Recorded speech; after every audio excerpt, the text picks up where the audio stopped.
वो जंगल में अपनी कुछ रिसर्च कर रहा था कि तभी रिसर्च के दौरान उसे एक रेटल स्नेक काट लेता है, जिससे उसे बहुत ही ज्यादा दर्द होने लगा। रेटल स्नेक के काटने की वजह से इस बहुत ही ज्यादा पैनिक कर रहा था। वो जैसे ही मदद बुलाने के लिए अपना फोन निकालता है, तभी उसका फोन भी उसके हाथ से नीचे गिर जाता है और अब वो उसकी पहुंच से बहुत दूर था। इसके बाद एस बिना देरी किए अपने पास रखा चाकू निकालता है और जहाँ पर रेटल स्नेक ने काटा था वहाँ पर कट लगा लेता है। इसके बाद वो मुंह से ही चूस कर जहर को बाहर निकालने लगा। अब तक इसकी हालत और भी ज्यादा खराब हो गई थी, इसीलिए वो जल्दी से अपने घर पर आ गया। घर आते ही वो बहुत सारा पानी पीता है। इस वक्त तक इसको इतना ज्यादा दर्द हो रहा था कि वो अपने बेड पर ही लेट गया और तभी इसकी आंख बंद हो जाती है।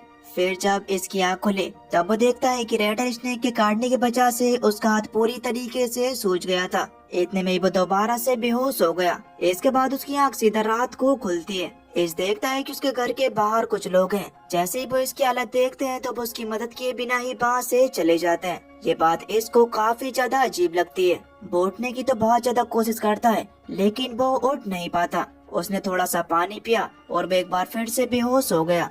इसके बाद सीधा कुछ दिनों बाद इसकी आंख खुलती है। वो अब काफी हद तक ठीक हो गया था, क्योंकि उसने पहले ही अपने हाथ पर कट लगाकर रेटल स्नेक के जहर को अपने हाथ से बाहर निकाल दिया था। इस जल्दी से वहाँ से निकलने के लिए तैयार हो जाता है। वो जब बाहर अपनी गाड़ी के पास पहुँचा तो गाड़ी के हालातों को देखकर ऐसा लगता है कि जैसे उसने कितने दिनों से अपनी गाड़ी ना चलाई हो। उस पर बुरी तरीके से धूल जमी हुई थी। खैर इस चीज को इग्नोर कर इस अपनी गाड़ी लेकर वहाँ से निकल जाता है। रास्ते में जाते वक्त इस एक स्टोर के पास रुकता है, जहाँ पर उसे कुछ डेड बॉडीज दिखाई देती हैं। तभी इसको वहाँ पर लगे एक डिजिटल बोर्ड से पता चलता है कि पूरे शहर में एक पैंडेमिक फैल गया है, जिसके चलते सभी लोग मारे गए। ये देखकर इसको अपनी आंखों पर बिल्कुल भी विश्वास नहीं हुआ। उसे समझ में नहीं आता कि आखिर यहाँ पर हुआ तो हुआ क्या। अब सबसे पहले उसे अपने मॉम डैड की टेंशन होने लगी, इसलिए वो जल्दी से उनके घर जाता है। इस जैसे ही अपने मॉम डैड के घर के अंदर गया तो वो देखता है कि उसके डैड की मौत हो गई है, जिनके ऊपर दुनिया भर के मक्खी मच्छर भिनभिना रहा है। फिर जैसे ही इस थोड़ा अंदर गया तो उसे वहाँ पर अपनी मॉम की डेड बॉडी भी मिल जाती है। अपने मॉम डैड को मरा हुआ देखकर इस अंदर से बहुत ही ज्यादा टूट जाता है, क्योंकि उनके अलावा इस दुनिया में उसका कोई भी नहीं था। इस बहुत ही ज्यादा रोता है। फिर इस घर के बाहर उनके लिए एक कब्र खोदता है और फिर उन दोनों को एक एक कर उस कब्र में दफना देता है। इसके बाद एस अपनी पुरानी यादें ताजा करने के लिए अपने बचपन वाले कमरे में जाकर सो गया। अगले दिन एस अपने घर के बाहर जाकर जब देखता है तो बाहर सिर्फ गाड़ियां ही गाड़ियां थी, लेकिन उनके अंदर कोई भी एक जिंदा इंसान नहीं था। खैर इसके बाद वो गॉड को याद करने के लिए पास ही के एक चर्च में जाता है, लेकिन वहाँ का नजारा तो और भी ज्यादा खौफनाक था। लोग जिस तरह ईश्वर को याद कर रहे थे वो उसी तरह मारे गए। फिर एस अपनी गाड़ी लेकर वहाँ से निकल जाता है। रास्ते में जाकर वो देखता है कि सिटी में एक भी इंसान जिंदा नहीं है। फिर एस एक स्टोर में चला गया, जहाँ से वो अपनी सेफ्टी के लिए कुछ गन्स ले लेता है और जल्दी से वहाँ से जिंदा इंसानों को ढूंढने के लिए निकल जाता है। उसे उम्मीद थी कि इतने बड़े इलाके में अगर वो जिंदा है तो कोई और भी जिंदा जरूर होगा। इसके बाद एस जब एक ब्रिज से गुजर रहा था तो वो देखता है कि आगे का रास्ता भी बंद है। ये देखकर एस अपनी गाड़ी लेकर दोबारा से वहाँ से निकल जाता है। अब एस एक बड़े से मॉल में पहुंचा, लेकिन वहाँ पर भी उसे कोई भी नहीं मिलता। अब एस रिलैक्स होने के लिए गर्म पानी के पूल में नहाने के लिए चला जाता है। फिर इस वापस मॉल में आकर ड्रिंक करने लगा और तभी वहाँ पर एन और मिल्टन नाम के दो लोग आते हैं। एस उन्हें देखकर बहुत ही ज्यादा हैरान रह गया, क्योंकि वो बहुत ही वक्त से जिंदा इंसानों की खोज करने में लगा था और अब जाकर ये दोनों उसे मिल गए। एन और मिल्टन भी इसको देखकर बहुत ही ज्यादा खुश थे। वो दोनों इससे बातें करते हैं। एन इसको बताती है कि मैंने और मिल्टन दोनों ने इस पैंडेमिक के दौरान अपनी फैमिली को खो दिया। ये सुनकर इसको काफी बुरा लगा। तभी मिल्टन इसको पैंडेमिक की वीडियो दिखाता है कि कैसे सिर्फ एक दो हफ्ते में ही पूरी दुनिया के लोग एक वायरस के चलते मारे गए। इसे देखकर बहुत ही ज्यादा हैरान रह गया। वो एन और मिल्टन को बताता है कि मेरे मॉम डैड भी कॉल कर मुझे इस वायरस के बारे में बताने की कोशिश कर रहे थे, लेकिन मैंने उनकी बातों पर विश्वास नहीं किया, क्योंकि मुझे लगा था कि शायद ये कोई फेक न्यूज है जो कि लोग अक्सर फैलाते रहते हैं। इसके बाद इस सोने के लिए चला जाता है। वो देखता है कि लिफ्ट खराब है, इसलिए वो लिफ्ट के बाहर ही सो गया।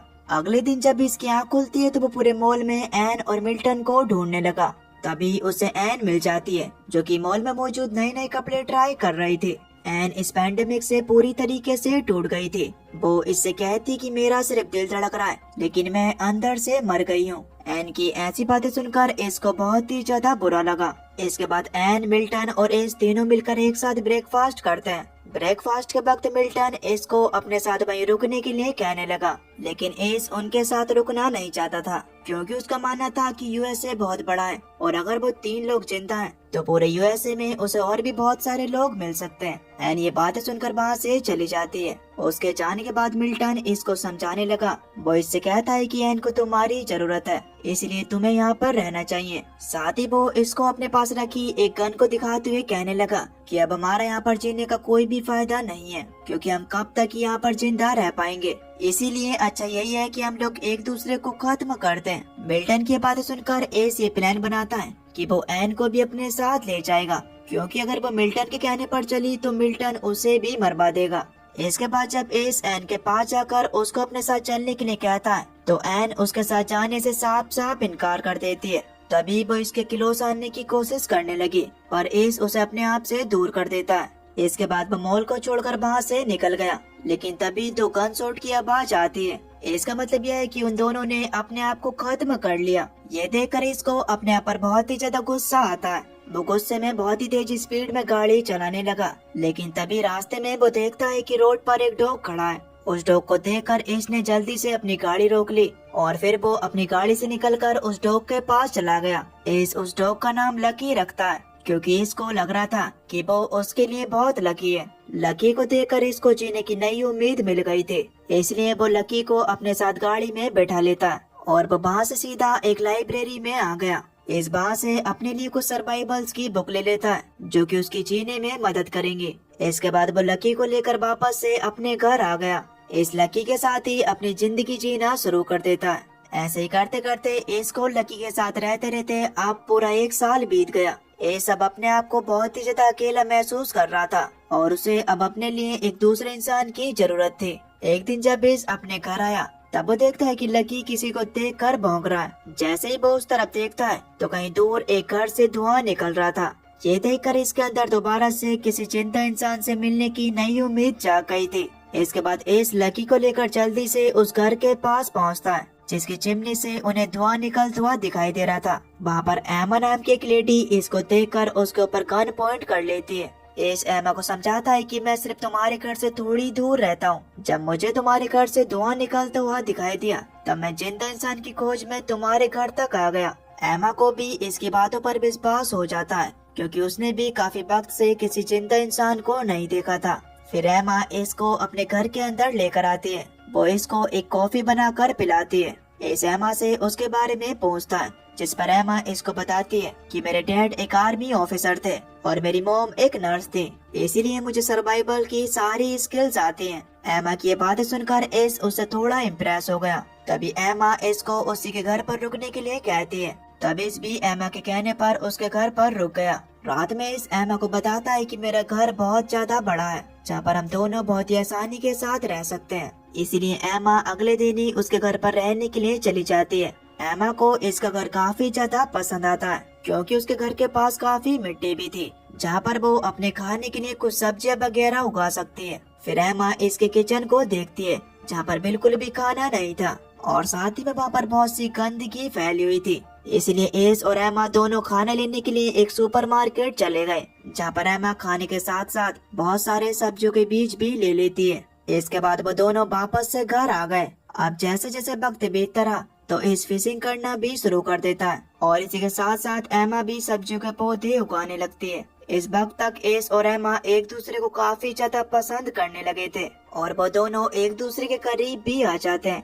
एक दिन एमा इससे कहती है कि अगर हमें यहाँ पर लंबे समय तक रहना है तो हमें बिजली की जरूरत पड़ेगी, वरना बिजली के बिना तो रहना मुश्किल होगा।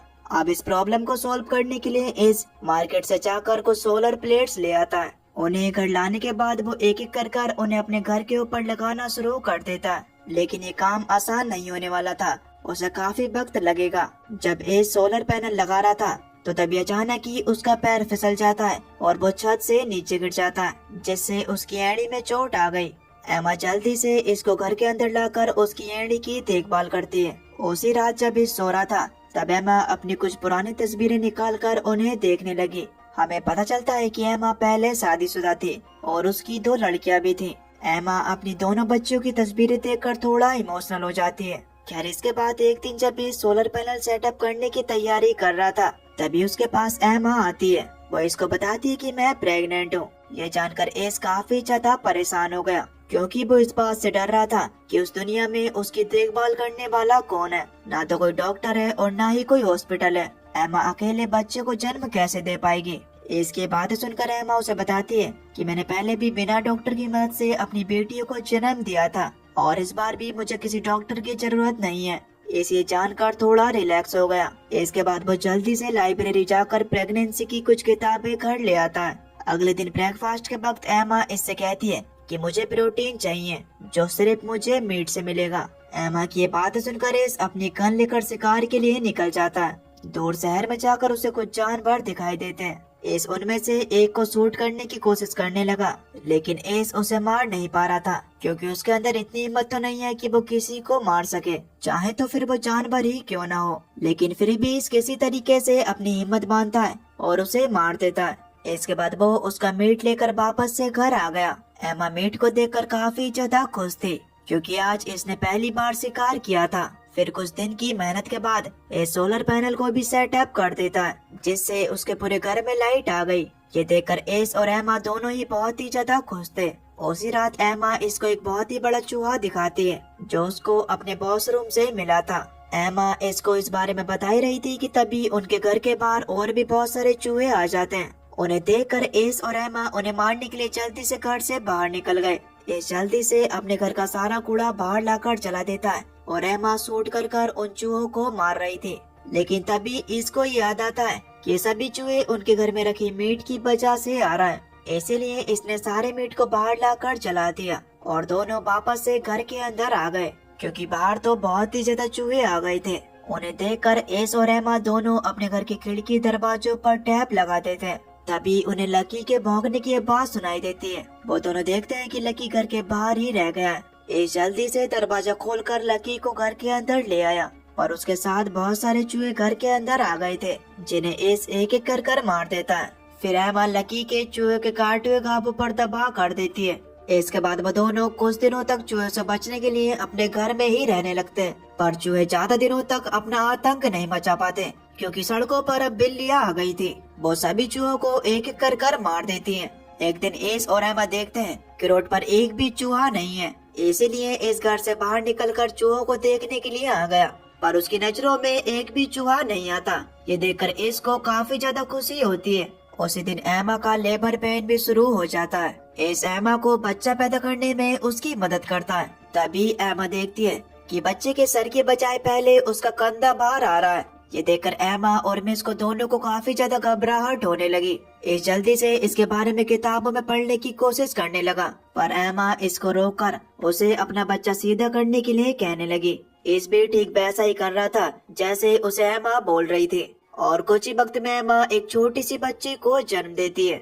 एस और एमा अपनी बेटी के होने से काफी ज्यादा खुश थे, और ये दोनों अपनी इस बेटी का नाम हैदर रखते हैं। खैर इसके बाद कुछ दिन बीत गए और एमा शहर की अलग अलग जगह पर स्प्रे से अपना पता लिख देती है, ताकि अगर कोई भी सर्वाइवर जिंदा हो तो वो उसे देखकर वहाँ पर आ जाए। इसके बाद हमें 6 साल आगे का सीन दिखाया जाता है। आज जब एस अपनी गाड़ी से जंगल से गुजर रहा था, तभी रास्ते में उसकी गाड़ी से एक जानवर टकरा जाता है। एस जल्दी से अपनी गाड़ी रोककर उस जानवर को देखने के लिए गया। उसने देखा कि उसकी गाड़ी के साथ एक शेर टकराया था, जो कि टक्कर लगने की वजह से तड़प रहा है। इसलिए एस उसे अपनी गन से शूट करने वाला था कि तभी उसी वक्त उसने देखा कि एक लड़की उसे चुपके से देख रही है। जैसे ही वो उस लड़की को देखता है तो वो लड़की वहाँ से भागना शुरू कर देती है। एस भी उसे पकड़ने के लिए उसके पीछे पीछे भागने लगा, और कुछ दूर तक लगातार भागने के बाद आखिरकार उसने उस लड़की को पकड़ ही लिया। लेकिन वो लड़की इसको देखकर काफी ज्यादा डर रही थी। तब एस उसे किसी तरीके से समझाता है कि मैं तुम्हें कुछ भी नुकसान नहीं पहुंचाने वाला, इसलिए तुम मेरे साथ चल सकती हो। लेकिन वो लड़की दोबारा से वहाँ से भाग जाती है। इसके बाद एस भी वापस से अपनी गाड़ी के पास आ गया। वो देखता है कि घायल हुआ शेर वहाँ से भाग गया था, इसलिए एस अपनी गाड़ी में आकर बैठ गया। वो वहाँ से जा ही रहा था कि तभी वो लड़की उसकी गाड़ी के पास आ गई।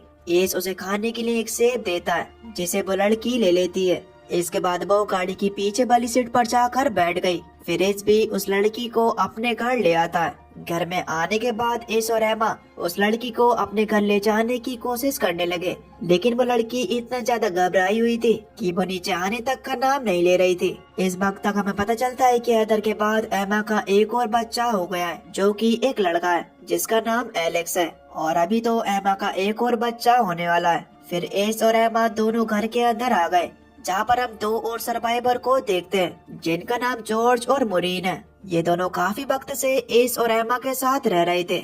अगले दिन मुरीन उस लड़की के पास ब्रेकफास्ट लेकर गई, लेकिन वो लड़की जिसका नाम एबी है उसने मुरीन का लाया हुआ खाना नीचे गिरा दिया। तभी मुरीन देखती है कि एबी और उसके हाथ पर एक जैसा निशान है। फिर मुरीन एबी को अपने बाल छूने के लिए कहती है, जिससे मुरीन ने एबी का भरोसा जीत लिया। इसके बाद मुरीन एबी के नहाने के लिए बाथरूम तैयार कर देती है। एबी को बाथरूम में छोड़कर मुरीन बाहर आ गई। बाहर आकर मुरीन एबी के बैकपैक को चेक करती है, जिसके अंदर उसे एक डायरी मिलती है जिसके अंदर एबी ने बहुत सी डरावनी ड्राइंग्स बना रखी थी। तभी मुरीन को एबी के बैकपैक में से एक लेटर भी मिलता है, जो कि उसकी मॉम का लिखा हुआ था।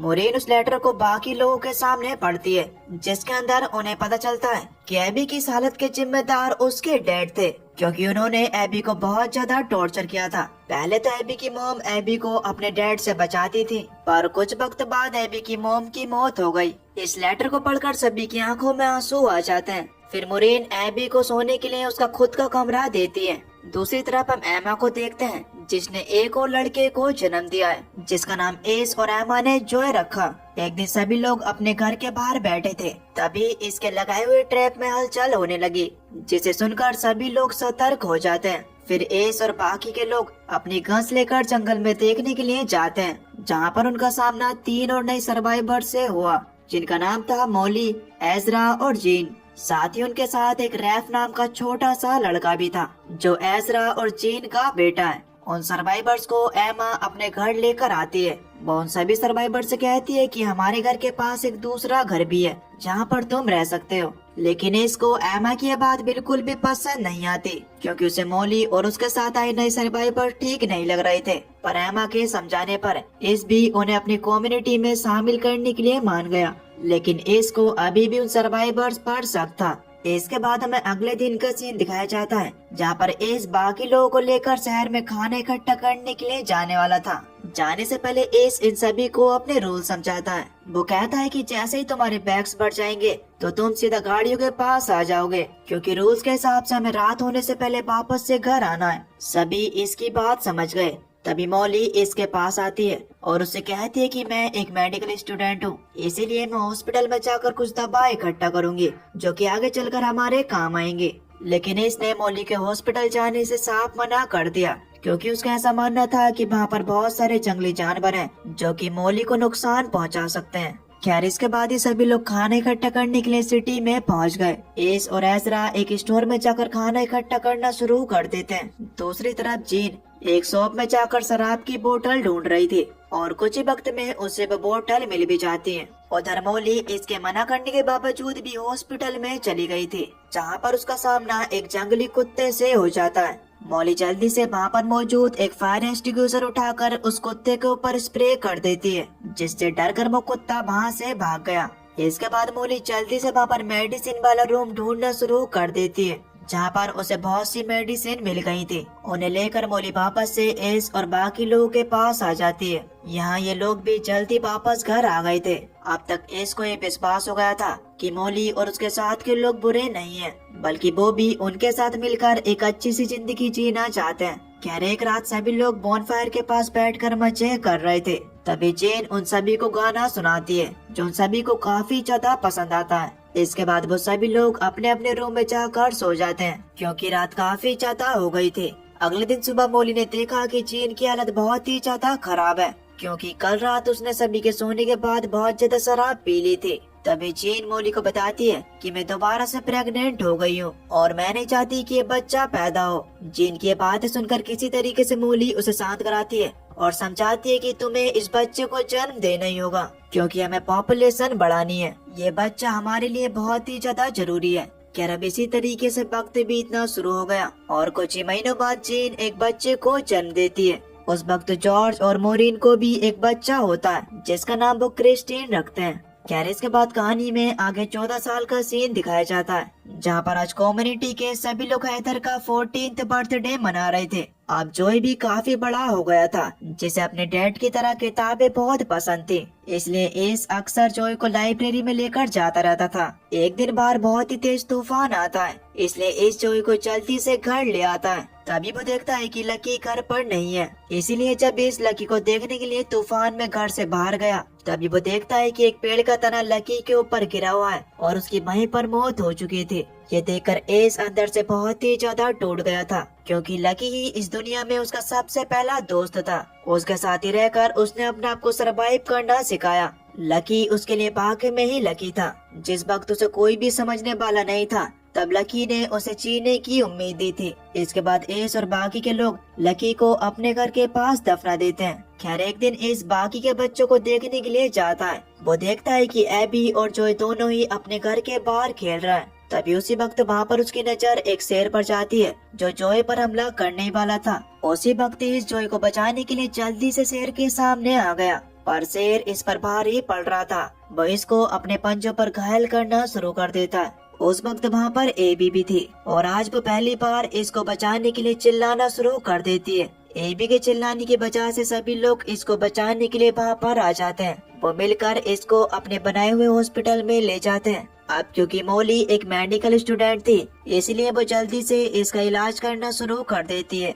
वो इसके सभी घावों को साफ करके उन पर टाँके लगा देती है ताकि इसका खून अब और ज्यादा ना बहे। कम्युनिटी के बाकी लोग भी इसके लिए काफी ज्यादा परेशान थे। अगले दिन जब मोली इसके पास बैठी थी तब वो इसको अपना एक सच बताती है। मौली इसको बताती है कि मैं मेरी मेडिकल स्टूडेंट की पढ़ाई के पहले साल में ही फेल हो गई थी, इसीलिए मैंने मेडिकल की पढ़ाई बीच में ही छोड़ दी थी। लेकिन इसको मौली की बातों का बिल्कुल भी बुरा नहीं लगा क्योंकि मौली ने फिर भी उसका काफी अच्छी तरीके से ट्रीटमेंट किया था जिससे इस धीरे धीरे ठीक हो रहा था। इधर दूसरी तरफ हम एमा को देखते हैं। एमा अपने हाथों में गन लेकर जंगल में चली गई क्योंकि वो शेर को मारना चाहती थी जिसने इस पर जानलेवा हमला किया था। कुछ ही देर की खोज के बाद एमा को वो शेर मिल गया। उसे देखते ही एमा उस पर एक के बाद एक शूट करके उसे वहीं पर मार देती है और इस तरह इसको घायल करने का बदला पूरा हुआ। अब इसके कुछ दिनों बाद इस दोबारा से कम्युनिटी में आ जाता है क्योंकि अब उसकी हालत पहले से काफी ज्यादा बेहतर हो गई थी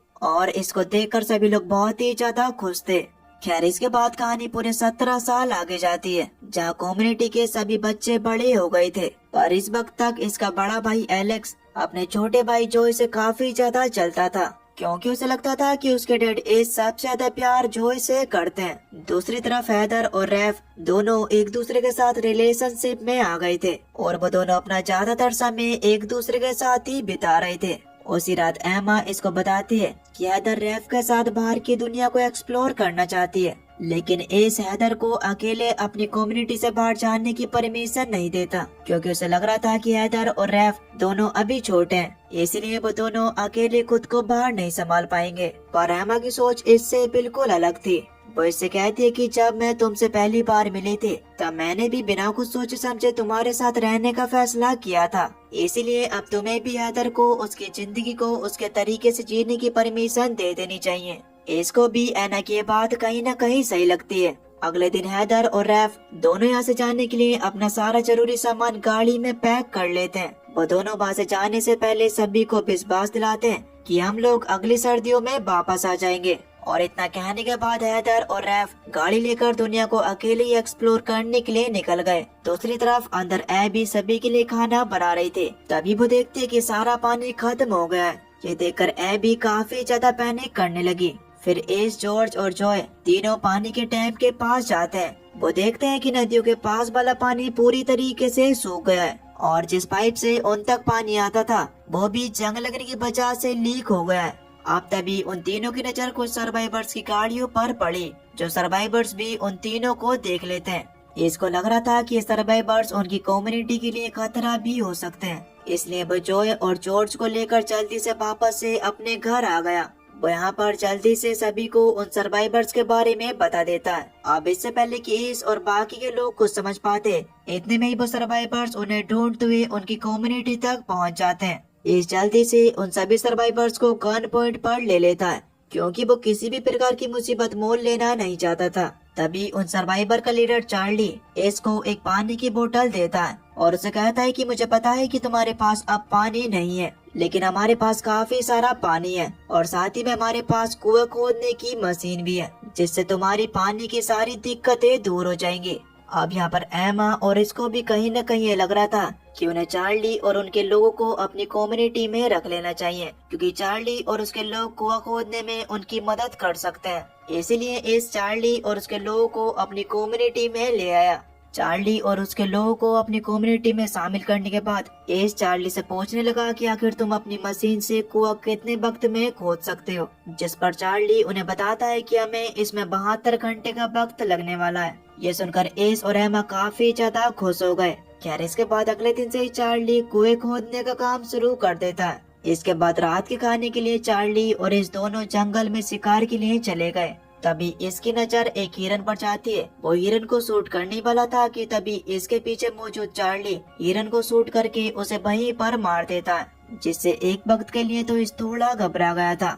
इसके बाद सभी एक साथ रात को खाना मजे से खाते हैं। यहाँ पर इसको लगता है कि चार्ली एबी को अजीब नजरों से घूर रहा है। ये देखकर इसको काफी ज्यादा अजीब लगा, लेकिन वह इस वक्त इस चीज पर ज्यादा ध्यान नहीं देता। अगले दिन जब एलेक्स चार्ली की मदद करने के लिए जा रहा था, तब एस उसे चार्ली से दूर रहने के लिए कहता है। पर इसी बात को लेकर यहाँ पर एलेक्स और इसके बीच बहस होना शुरू हो गई।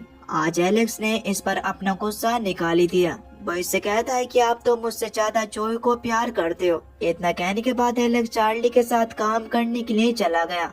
एलेक्स के जाने के बाद एमा इसके पास आती है। इस एमा को भी बताता है कि कल रात किस तरीके से चार्ली एबी को गलत नजरों से देख रहा था, जिस पर एमा उसे समझाती है कि ये तो एक नॉर्मल बात है। अगर लड़की सुंदर हो तो आदमी उसे अक्सर देखते ही हैं, लेकिन अभी भी इसको चार्ली ठीक नहीं लग रहा था। फिर जब इस चार्ली को कुआं खोदते हुए देखता है, तो वो देखता है कि उसकी कम्युनिटी के सभी लोग चार्ली के आने से काफी ज्यादा खुश थे, पर अभी भी इसको चार्ली पर भरोसा नहीं था। इसके बाद इस ऐसे ही टहलने के लिए जंगल में आ गया। वो जंगल में इतना अंदर चला जाता है कि वो वापस आने का रास्ता ही भूल गया।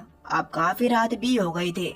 दूसरी तरफ घर में एमा भी इसको लेकर काफी ज्यादा परेशान हो रही थी। वो जंगल में इसको ढूंढने के लिए जाने वाली थी कि तभी इस घर पर वापस आ जाता है। इसको इतना लेट घर पर आते हुए देखकर एमा उस पर काफी ज्यादा गुस्सा करती है। वो कहती है कि तुमने जो रूल्स बनाए थे, अब तुम खुद ही उन रूल्स को तोड़ रहे हो। तब इस एमा को समझाता है कि मैं गलती से जंगल में इतना अंदर चला गया था कि मैं वापस आने का रास्ता ही भूल गया। ये सुन एमा भी इसको माफ कर देती है। इसके बाद हमें अगले दिन का सीन दिखाया जाता है, जहाँ पर चार्ली जो कुआं खोद रहा था, आखिरकार आज उसके अंदर से पानी आ जाता है, जिसे देखकर सभी लोग बहुत ही ज्यादा खुश थे।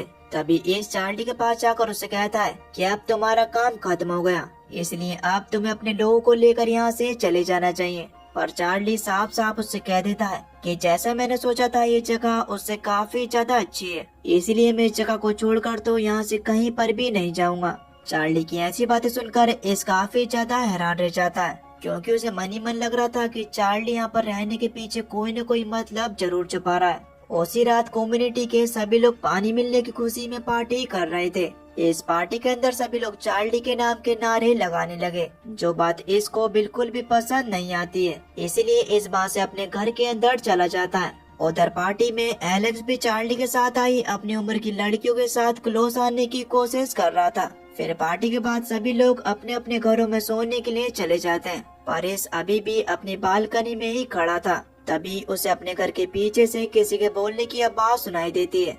जब इस देखने के लिए गया तो उसने देखा कि चार्ली का एक आदमी साइलेंस एबी के घर के बाहर पहरा दे रहा था। उसी वक्त चार्ली भी एबी के घर से बाहर आता है। ये देखकर ही समझ गया कि जरूर चार्ली ने एबी के साथ कुछ न कुछ गलत तो किया है। इस जल्दी से एबी के घर के पास जाकर देखता है और उसका शक बिल्कुल सही निकला। इसके बाद मौली भी एबी का चेकअप करती है, जिससे साफ हो गया था कि चार्ली ने जबरदस्ती एबी के साथ गलत काम किया है। अब इस बात से एस, एमा और बाकी के सभी लोग बहुत ही ज्यादा गुस्से में थे। अब तक एमा भी समझ गई थी कि एस चार्ली के बारे में बिल्कुल सही था। तभी एमा सभी से कहती है कि चार्ली हमारी कम्युनिटी के लिए एक वायरस है, इसीलिए अगर हमने चार्ली को अपनी कम्युनिटी से कितना भी दूर भगा दिया तो वो वापस से दोबारा से लौट कर जरूर आएगा। इसलिए अब हमारे पास लास्ट ऑप्शन यही बचता है कि हमें चार्ली को मारना ही होगा। अब अगर हमने ही ऐसा नहीं किया तो चार्ली हमारी सारी कम्युनिटी को खराब कर देगा। अब यहाँ पर एस, मोली, एजरा, जेन, जॉर्ज और मोरिन सभी एमा की बात से सहमत हो जाते हैं। इसके बाद एस चार्ली की बहन के पास जाकर उसे अपनी बहन से बाहर निकलने के लिए कहता है। जैसे चार्ली अपनी बहन से बाहर आया उसी वक्त वहाँ पर एस के बाकी लोग अपनी गन लेकर आ गए। चार्ली उन्हें देखकर हंसना शुरू कर देता है और उसी वक्त इसने भी चार्ली के मुंह पर खींचकर एक जोर से हथौड़ा मारा, जिससे चार्ली के चेहरे से खून आने लगा। और इस लगातार चार्ली के चेहरे पर तब तक मारता रहा जब तक चार्ली की मौत न हो गई। चार्ली को मारते वक्त एस अपना पूरी तरीके से आपा खो बैठा था। इसके बाद जब एस अपने कपड़ों पर लगा खून साफ कर रहा था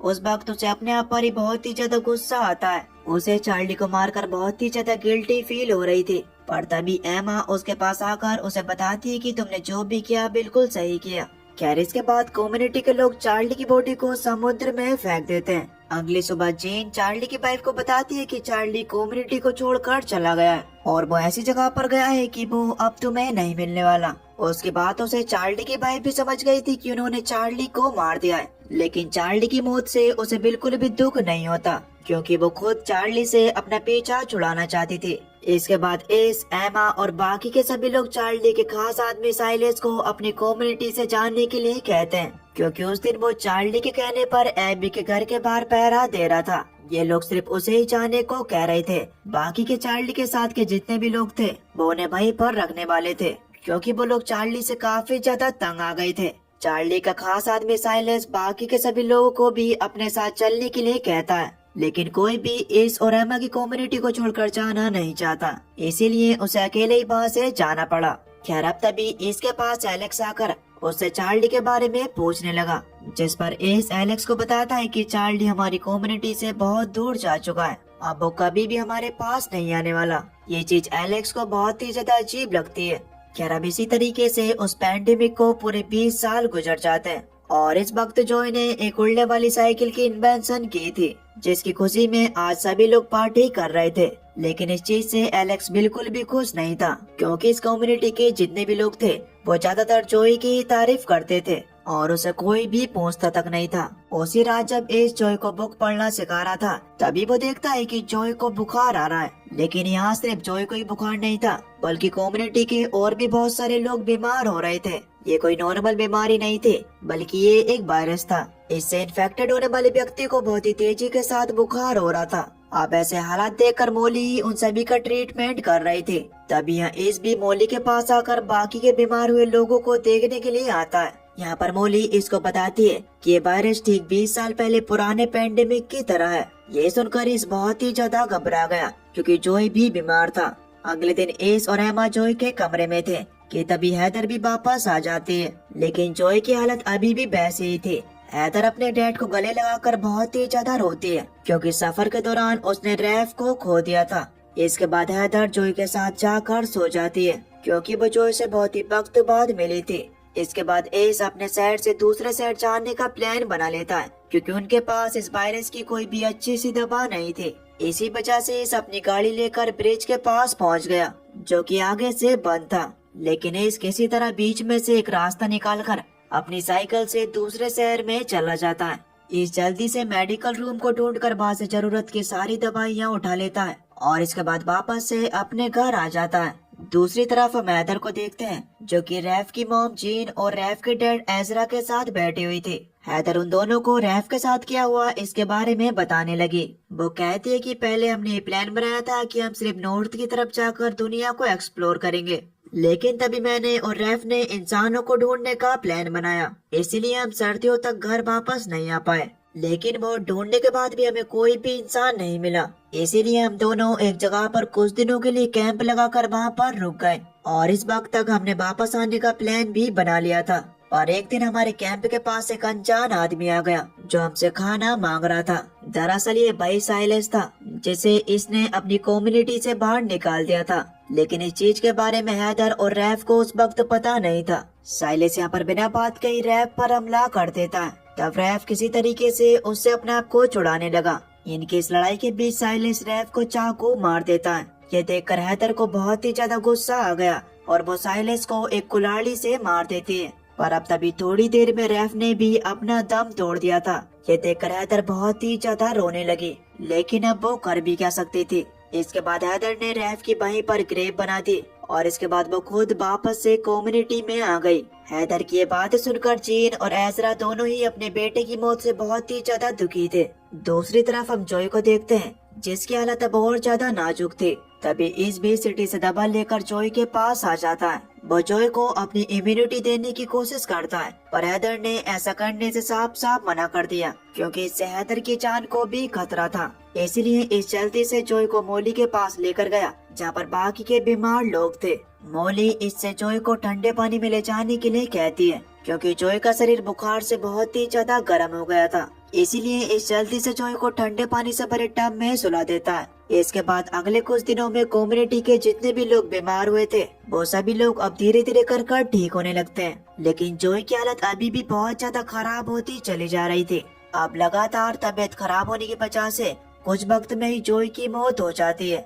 अपने बेटे की मौत को देखकर एमा और इस अंदर से टूट गए। उन दोनों से अपनी सिचुएशन बिल्कुल भी हैंडल नहीं हो रही। उन्होंने कभी सोचा भी नहीं था कि जॉय के साथ ऐसा हो जाएगा। उन्हें जॉय से बहुत ही ज्यादा उम्मीदें थी, क्योंकि जॉय हर काम में बहुत ही ज्यादा परफेक्ट था। एक दिन एस लाइब्रेरी में जाकर वहाँ की सारी किताबें चलाने वाला था, पर तभी वहाँ पर एमा भी आ गई। वो इसको समझाती है कि सिर्फ जॉय की मौत हुई है, उसके अलावा भी कम्युनिटी में बहुत से अच्छे लोग हैं, इसीलिए तुम्हें उनके बारे में भी सोचना चाहिए। एमा की बातें सुनकर एस भी रुक गया। इसके बाद काफी वक्त बीत जाता है और अब एस भी काफी हद तक संभल गया था। वह कम्युनिटी के छोटे बच्चों को पढ़ाना शुरू कर देता है। कह रहे एक दिन जब इस जॉय के कमरे में उसकी बनाई हुई डायरी देख रहा था, तभी इसको उस डायरी के अंदर जॉय का बनाया हुआ एक एंटीना और रेडियो का प्रोजेक्ट दिखाई देता है, जिसे जॉय कुछ ही वक्त में शुरू करने वाला था। ये देखकर एस ने अब ये फैसला किया कि अब वो ही जॉय के प्रोजेक्ट को पूरा करेगा। और फिर क्या था, इस लगातार अपनी मेहनत के साथ जॉय के उस रेडियो वाले प्रोजेक्ट को पूरा कर लेता है। प्रोजेक्ट पूरा होने के बाद एस उस रेडियो से दुनिया के अलग अलग कोनों से कांटेक्ट करने की कोशिश करने लगा, लेकिन इस चीज का कोई भी फायदा नहीं होता, क्योंकि इसको कहीं से भी कोई भी जवाब नहीं मिल रहा था। खैर इसके बाद जब एक दिन कम्युनिटी के सभी लोग एक साथ बेसबॉल खेल रहे थे, उसी वक्त हैदर को याद आता है कि जब वो और रैफ दोनों बाहर की दुनिया को एक्सप्लोर करने के लिए निकले थे, तब उन्हें हर जगह पर 127225 नंबर लिखा हुआ दिखाई दे रहा था। इसको वो नंबर सुनकर एक आइडिया आता है। वो जल्दी से अपने रेडियो में इस नंबर को डालकर कांटेक्ट करने की कोशिश करने लगा, लेकिन बहुत देर तक आगे से कोई भी जवाब नहीं आता। पर इनकी ये मेहनत खराब नहीं जाती, क्योंकि कुछ देर बाद एक लड़की सामने से बोल रही थी, जिसे सुनकर इसके साथ साथ बाकी सभी लोग भी बहुत ही ज्यादा खुश हो गए। इस और बाकी के लोगों को ये पता चलता है कि जिस जगह से वो लड़की बोल रही है, वो जगह इनकी लोकेशन से सिर्फ 100 किलोमीटर की दूरी पर है। लेकिन जब इसको ये पता चलता है कि उस जगह पर 77 लोग जिंदा हैं, तो ये सुनकर वो बहुत ही ज्यादा खुश हो गया।